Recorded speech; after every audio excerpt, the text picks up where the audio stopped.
it's the Yogscast. Here we are, we're looking at some of Lewis playing Guild Wars 2. And Lewis, you've been showing how pro you are at games lately, haven't you? I know. This was a quest. We were just wandering around with this group of people again after last time. And killing some bats. Chilling out, killing some bats. No big deal. And then you fall down a big hole. Yeah. And you're I didn't even see that at all. I literally had no idea that was there. And when you fall down this hole, there's like a little girl down here, and she's like, "I fell down a hole. Oh no! Can you help me get to my mummy? Are you my mummy? Are you my mummy?" And God, she wasn't quite like that.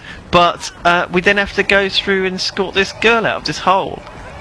It was so unexpected. Oh no! There's these destroyer crablings everywhere. Now, I played Necromancer, and I just went with the pet Zerg, which you may have already seen. It's beautiful, isn't it? It's beautiful, all those lovely pets everywhere. It feels Horrible, so disgusting overpowered pets. because they never really die. And I chose traits that were all very supportive of the minions. So like, I've got a trait where if I kill something, there's a chance that another minion will spawn called a Jagged Horror, who's a sort of short duration minion. And I've got those are little fellas. Yeah, there's horrible little fellas. And also I can cause corpse explosions on my existing minions and do all sorts of other kinds of crazy nonsense.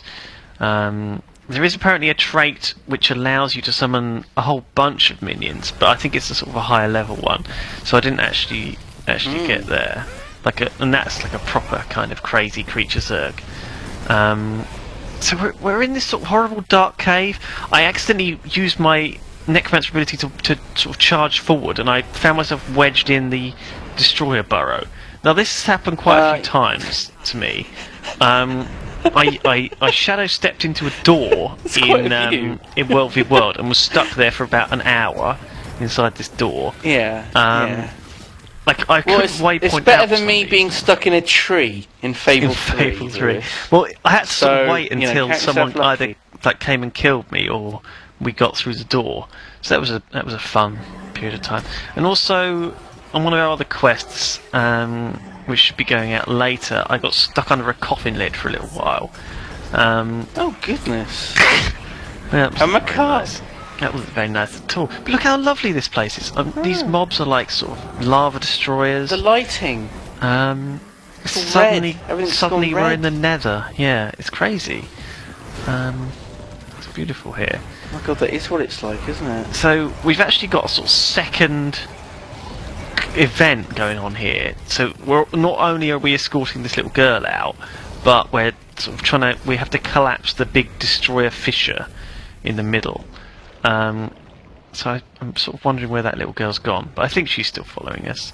I'm sure she's fine. Well, yeah. I'm sure she's fine. I mean, there's a lot of dangerous creatures in there. There's a lot of fire bursting from the ground, and you've just sort of left that girl to make her own way out. Yeah. So we finished the heart from some random chap who I hadn't even realised we were doing his heart quest thing. So we finished that. And hopefully, I think through here is a big destroyer fissure. It looks. I think it's that big thing over there, actually. Now I'm just killing all these things. I think everyone else in the group has gone back to try and find the little girl, but I just sort of pushed on. Thought balls to it. You're a necromancer. You don't care. You don't care about some little girl that wants help. You just want to sort of own shit. I know. That's exactly how I felt about it. I think there's an art to using the Necromancer skill that I wasn't really familiar with, because you do more damage if you have lots of life on the bar. So you probably should sort of go into the form and then use up half the bar, then go back out of it, because you can swap in and out kind of at will with a small cooldown. And there's a lot of abilities that actively sort of build your necromantic power. So I get the impression you're supposed to sort of flick in and out. I think this is where we kicked Total Biscuit out of the party. Just he was. Wow. I think he went off to do something else, so we kicked him. That's all right. We love Total Biscuit. This thing's immune to damage. I'm not quite sure what I was doing wrong. Or maybe it isn't. I'm getting a little bit of damage done on it. I'm not sure. I guess I was just waiting for you guys to come back, just biding my time. It doesn't seem to be... Oh no, it is. There we go. There we go. So what were you up to? What did you think of this whole place? I thought it was amazing. I mean, what impressed me was the fact that the light actually like changes the colour of the character models and everything, and it's little things like that that just impressed me. Just how those small changes to the world can just alter the appearance of everything. It's like being underwater and having your abilities, you know, look different. It's small touches like that that sort of immerse you in the game. I agree. Do you remember doing this? I do, yeah. It was all a bit of a mess. It was a bit like running a gauntlet. Everything just kept respawning. This girl that we were trying to escort out of the caves kept sort of lagging behind.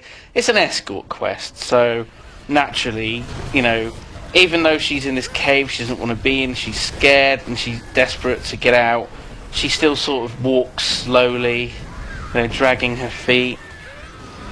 She's terrible. But eventually she made her way out.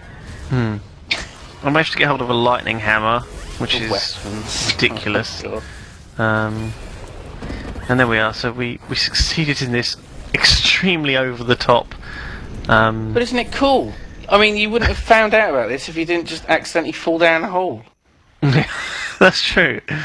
That is true. And there's all sorts of that kind of thing in Guild Wars, though, because there's the sort of the multiple layering and everything. So there's upper and sort of lower levels that you can sort of go down and up into, and you never know what you're going to find. So this here is that sort of town we came across that I thought I'd sort of show you on the end of this video. Do you remember going here? It was sort of miles from anywhere. We'd spent quite a long time walking to get here. And isn't it strange? It's a bit like Stratford-on-Avon with the houses. It's got that sort of old Elizabethan look to the houses. Yeah, and the weird thing is that there's all these elementals all just sort of chilling out around town. And when you talk to the sort of population, they're all just like, "What? No big deal. We have elementals around. What's up?" Which is kind of cool. Pretty much. There wasn't actually like a quest hub here that I could find, but I think this might be an area that sort of isn't quite in the game yet, because we actually. I'm going to jump off here in a second. That's me there, cup of chai. That's you there with your backpack full of crazy chemicals. But if you look up there, you see that floating, like, big floating building? Did you see this before? It's kind of... I've no idea what it is, but it looks amazing. A floating castle. It's somewhere that we can't go. I think you swam off towards it, yeah. and then probably realised that there was no way up. Yeah, I was stuck. There's some really cool looking jellyfish. Ooh. And my bone horrors, like, eating it. Delicious. So yeah. Oh, isn't this such a pretty game? There's a lot of funky stuff, like, and I really like exploring. Thunder shrimp.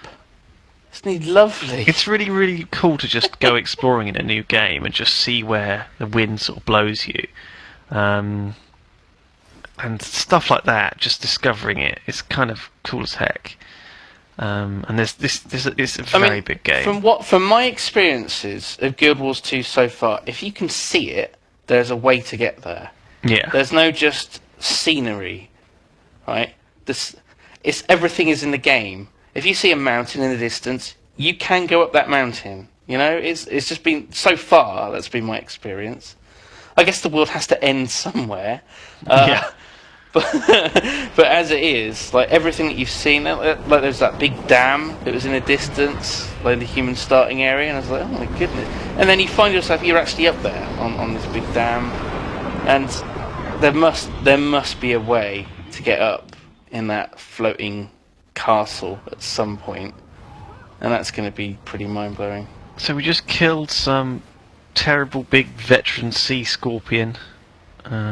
And there's a skill point here because there's skill points sort of dotted around all the time, and this is just a sort of it's normal sort of battle skill challenges. If instead of fighting the guy, you actually fight this this fire thingy jig instead.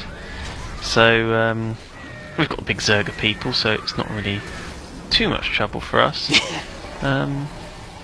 There you go. And there you go, you get a skill point. So thank you. That was another little bit of questing. We've got one more bit of questing that we did, which was sort of the end of a quest chain that Total basically started, and he may have finished it, but I'm not sure he's put videos up. So we'll show that next time. Goodbye.